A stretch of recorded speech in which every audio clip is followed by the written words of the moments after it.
R आबांचा मुलगा आमदार मात्र आपला नाही हे जयंत पाटलांना दुःख, असं पडळकर यांनी म्हटलंय.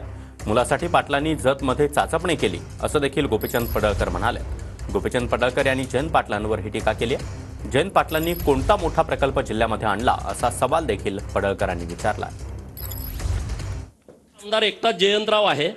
11,000 निवडून आल्यामुळे तो पडल्यासारखा आहे.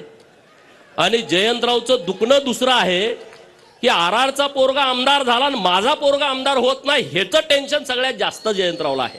आरआर बरोबर असणाऱ्या अनेक पुढाऱ्यांचं दुखणं हे आहे की आरआरचं पोरगा आमदार झालं, मग आमचं कसं होणार, तुमचं कसं होणार. तुमची लायकी, तुमची क्षमता, तुम्ही काम केलेलं. जतमध्ये पण चाचपणी केली होती माझ्या अगोदर. त्यांचं ती एजन्सी ते फार हुशार माणूस आहे. एजन्सीचा रिपोर्ट आला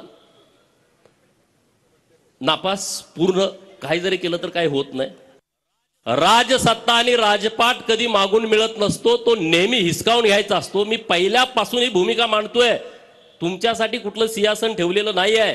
तुम्हाला सिंहासन निर्माण करावं लागेल, त्याशिवाय तुम्हाला राजसत्तेतलं सिंहासन मिळू शकत नाही.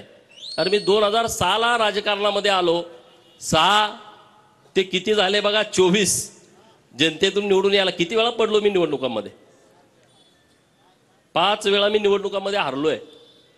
गोपीचंद वेडा होता म्हणून लढला, शहाणा असता तर कुणाच्या तर नोकरीला असता कारकून म्हणून. या सांगलीच्या मार्केटमध्ये हमाल म्हणून आमचे बापजादे आले. त्या हमालाची पोर आता व्यापारी म्हणून अख्खं मार्केट ताब्यात घेऊन बसलेत. हा वेड्यापण